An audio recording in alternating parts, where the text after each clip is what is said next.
रामचंद्र जा का रथ दक्षिण को ओर चला और सवराहाते होते काफी दूर निकल गया। हरे भरे और फले फूले वनों को देखते देखते राम लक्ष्मण सीता गोमती नदी के किनारे पहुंचे। उस पार कर वे आगे बढ़े और सई नदी तक जा पहुंचे। सई को पार कर वे थोड़ी देर के लिए रुक गए।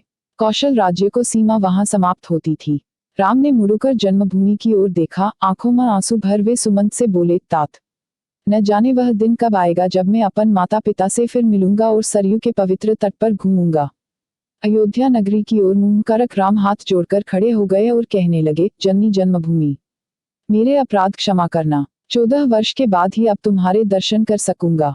तभी सीमा प्रांत के बहुत से नर नारी वहां इकट्ठे हो गए।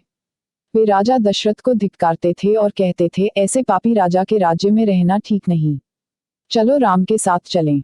लोगों की ऐसी प्रीति देखकर राम की आंखें डब्बा आईं। सबको उन्होंने समझाया बुझाया और वे फिर आगे बढ़े। शाम होते होते उनका रथ गंगा के किनारे श्रृंगवेरपुर गांव में जा पहुंचा। इंगुदी वृक्ष के नीचे राम ठहर गए। श्रृंगवेरपुर में निषादों का राजागृह रहता था। राम के आने की खबर पाकर वह स्वागत के लिए आया। उसके साथ अनेक बंधु बांधव और सेवक भी थे। गोह को आते देख राम उठे और उससे गले मिले। गोह ने कहा, मेरा सौभाग्य है कि आप यहाँ आए। श्रृंगवेरपुर को भी अपना ही घर समझें और सुखपूर्वक रहें। श्रीराम ने जब अपने वनवास की बात बताई तो उसको बहुत दुख हुआ। उसने अपना राज्य राम के चरणों में अर्पित कर प्रार्थना की कि श्रृंगवेरपुर पर ही राज्य करें। श्रीराम ने निषादराज के प्रति कृतज्ञता प्रकट की। वे अपने व्रत पर दृढ़ रहे। उस दिन भी उन्होंने केवल जल पिया और वे तृणशैया पर ही सोए। लक्ष्मण पहरे पर बैठ गए। ग्रह और सुमंत भी लक्ष्मण के पास ही बैठ गए।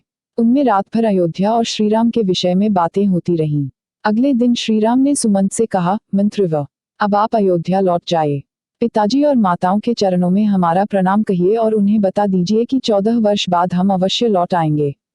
भरत से कह दीजिए कि सब माताओं से एक सा व्यवहार करें और राजा को प्रसन्न रखें। इस प्रकार सुमंत को राम ने समझा बुझाकर विदा किया। तब राम ने बरगद का दूध मंगाकर जटाएं बनाईं। गोह से विदा लेकर वे सीता और लक्ष्मण के साथ नाव में बैठे और गंगा पार कर वत्सदेश में पहुंचे।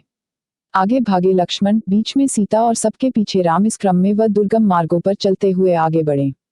शाम को फिर एक पेड़ के नीचे ठहर गए। सब लोगों ने कंदमूल फल खाए। तब राम ने लक्ष्मण से कहा, राज्य की मुझे कोई चिंता नहीं है, मुझे माता की चिंता है, उनको मुझसे दुख ही मिला, मैं कोई और सेवा न कर सका। लक्ष्मण, तुम सवेरा होते ही अयोध्या लौट जाओ और माता कौशल्या और माता सुमित्रा की देखभाल करो। लक्ष्मण ने बड़ी देर तक राम को समझा बुझाकर ढाढ़स बंधाया। सीता राम के सो जाने पर लक्ष्मण पहरे पर बैठ गए। अगले दिन वे फिर चले और गंगा यमुना के संगम पर महर्षि भरद्वाज के आश्रम में पहुंचे। भरद्वाज ने उनको आदरपूर्वक ठहराया। अगले दिन भरद्वाज से विदा लेकर राम लक्ष्मण और सीता आगे बढ़े। यमुना नदी पार कर 2 दिन की यात्रा के बाद वे चित्रकूट जा पहुंचे। चित्रकूट के हरे भरे पर्वत राम को बड़े अच्छे लगे। उन्होंने लक्ष्मण से कहा, अब हम यहीं कुछ दिन तक निवास करें। लक्ष्मण ने मंदाकिनी नदी के किनारे एक सुंदर पर्णकुटी बना दी। राम, लक्ष्मण और सीता वहां रहने लगे।